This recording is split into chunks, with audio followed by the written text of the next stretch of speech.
Hello, hello, j'espère que vous allez tous bien. Je fais cette vidéo sur laquelle on va parler de télé-réalité et celle qui a terminé le samedi 7 février 2026. Si je vous parle de château, si je vous parle de hymne, voulez-vous, si je vous parle de académie, si je vous dis école, ça vous parle? Oui. Si je vous dis que la première gagnante de la toute première diffusion, il y a des années de cela, était une personne qui a chanté Au soleil. Elle a chanté Sur le fil. Elle a chanté J'attends l'amour. On parle bien de Star Academy. Donc, on parle de la Star Academy.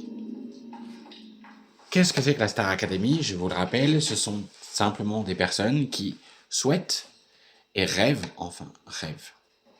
Je peux vous laisser. J'espère que c'est pas tous les jours. Bref, ils rêvent d'être une célébrité, de pouvoir percer dans la musique et de faire en sorte à ce qu'ils puissent avoir leur place de star. Mais quand ils rentrent dans une émission de télécrochet, on a sa notoriété de starlet en quelque sorte. J'en ai fait une émission de télé-réalité. Karine nous a dit qu'elle avait retrouvé sa mère il y a un an. Et ça nous ouvre des portes, c'est vrai. Mais certaines nous sont fermées. Faut pas croire, la télé c'est bien, hein, mais c'est qu'un temps. Après derrière, il y a plein de choses qui se passent aussi.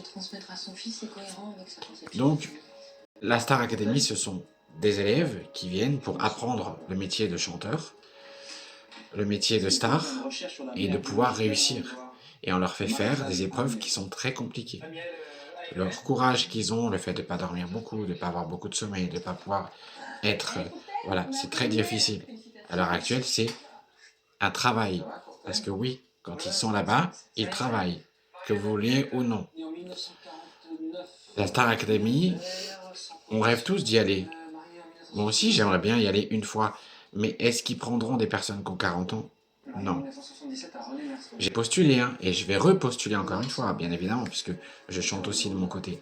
Mais je vais le refaire cette semaine, puisque les castings sont ouverts. Si je ne peux pas, je ferai The Voice. J'essaierai quoi qu'il arrive. Mais bon, je pense que quelqu'un de 40 ans, qui va avoir 41 ans bientôt, ils ne le prendront pas. En tout cas, ce serait vraiment une exception. Alors là, je dirais bravo à la Starac, parce que ça voudra dire que c'est pas réservé qu'aux jeunes. Et ça serait pas mal. Bref. Donc, on va parler de la gagnante, puisque forcément, il y a un début, il y a une fin. Et donc, chaque semaine, les élèves avaient une évaluation à faire.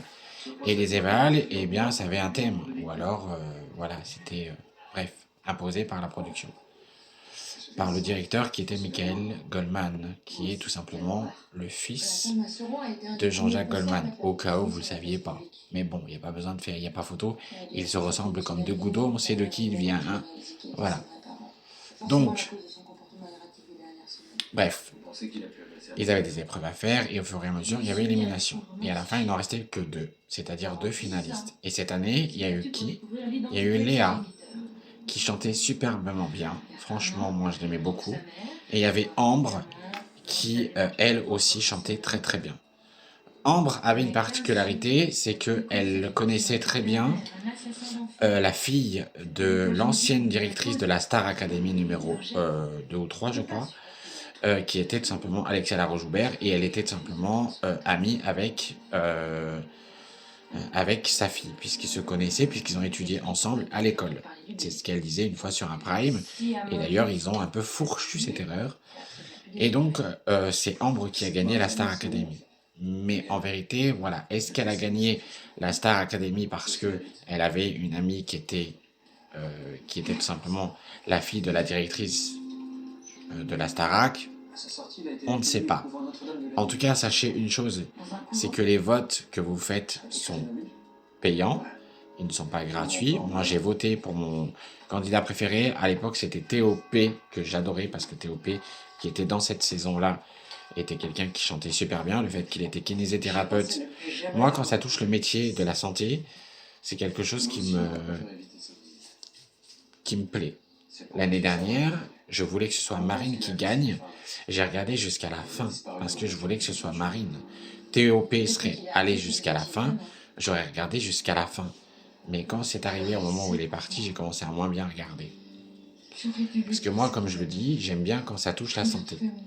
Quand ça touche la santé des gens, c'est quelque chose que j'aime beaucoup. Voilà. Donc voilà. Donc tout simplement, la Star Academy, c'est fini. Là, il y a une autre émission de télé-réalité qui a redémarré. Il va y avoir koh qui va revenir. Voilà. Sachez en tout cas que quand The Voice va reprendre, et si ça reprend, et j'espère pouvoir m'inscrire avant, voilà, moi aussi je vais m'inscrire à la Starac, mais est-ce que ils vont prendre quelqu'un de 40 ans? Je crois pas. Parce que ce sont des jeunes. Mais après, moi, je suis prêt à le faire. Hein. Voilà, je suis prêt à accepter. Alors là, G, je suis désolé, je vous aime beaucoup, mais vous êtes trop dur en sport. Vous allez pas m'aimer. Et moi non plus. Lucie Bernardodi, qui est répétitrice, j'avoue que si elle a des astuces pour pouvoir m'aider avec ma mémoire que j'ai et le fait que j'ai une hypermnésie, alors là, je la remercierai beaucoup parce que c'est très compliqué. Et puis peut-être aussi, voilà. Et puis, ben, effectivement, la professeure de chant, alors là, et en plus, elle est, euh, elle est le nom d'une salle qui est dans mon département de naissance, qui est 89, et donc du coup, franchement, voilà, je valide entièrement. Donc voilà. J'aimerais bien beaucoup qu'elle puisse m'aider parce que moi, votre tête, votre corps, votre poitrine, votre sein, je ne sais même pas ce que ça signifie en fait. Moi, quand je chante sur Star Maker. Je vous laisserai vérifier.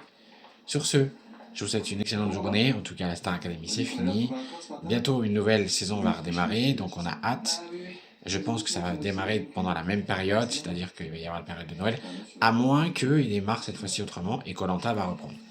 Donc koh je vous rappelle ce que c'est. Ce sont des aventuriers qui vont tout simplement se battre pour pouvoir arriver à l'épreuve connue des poteaux et pouvoir gagner koh. Donc moi, ce que j'aime bien, c'est regarder avant et puis à la fin. Puis j'aime bien aussi les coups de gueule parce que des fois, il y a des coups de gueule qui sont bien faits exprès. Des fois, il y a ni queue ni tête parce qu'on se demande pourquoi ils s'engueulent parce que voilà, il y en a un qui n'a pas fait le feu, l'autre qui n'a pas mangé de coquillage, l'autre qui qui a oublié d'aller aux toilettes parce qu'il voilà, bref. Ce sont des petites engueulades qui me font rire parce que je trouve ça banal et bébé. Voilà, quand on est dans une aventure, ce que je ne ferai pas à koh parce que moi, koh si je fais koh, une journée, je dors même pas sur place, je pars le jour même. Parce qu'il y a des insectes, il y a des serpents, il y a plein de bébêtes. Je pourrais pas, je pense que même je fais une nuit blanche la première nuit, je m'en vais le lendemain. Non, non, non, non, non, non, non, koh non merci. D'ailleurs, toute épreuve de survie, non, non, non, merci. Non, non, non, non. Moi aussi, j'ai un rêve aussi. Mon rêve à moi, c'est de partir en voyage avec ma femme, faire une croisière. Parce que je vois les bateaux. Je rêve de faire ça. Moi, ça, c'est mon rêve à moi. Mon rêve avec ma femme de partir au moins une journée, enfin une semaine en croisière. Et je vais me renseigner justement, parce que c'est vrai qu'on a plusieurs projets pour les vacances d'été. Et je vais me renseigner pour pouvoir réaliser au moins ce rêve-là, parce que c'est plus ce rêve-là que je veux. Les attractions, je m'en fous, moi. Les parcs d'attractions, je m'en fous. Moi, c'est une croisière. C'est mon rêve de gamin. Voilà. Donc, moi, mon rêve à moi, c'est d'être sur un bateau, de pouvoir vivre sur ce bateau pendant une semaine, voir comment ça se passe, parce que je n'ai jamais vécu ça. Ou alors prendre l'avion depuis que j'ai pris l'avion, j'avais 6 ans quand j'ai pris l'avion. Prendre l'avion une fois, partir dans un pays que je ne connais pas, et puis pourquoi pas, voilà, passer du temps avec mon épouse, passer un temps comme ça, mais ce serait mon rêve à moi. On a fait des petits voyages comme la cure thermale, etc., mais c'est pas pareil. Être sur un paquebot, rêver de partir là-bas, c'est une dinguerie, je rêverais de ça, mais oui.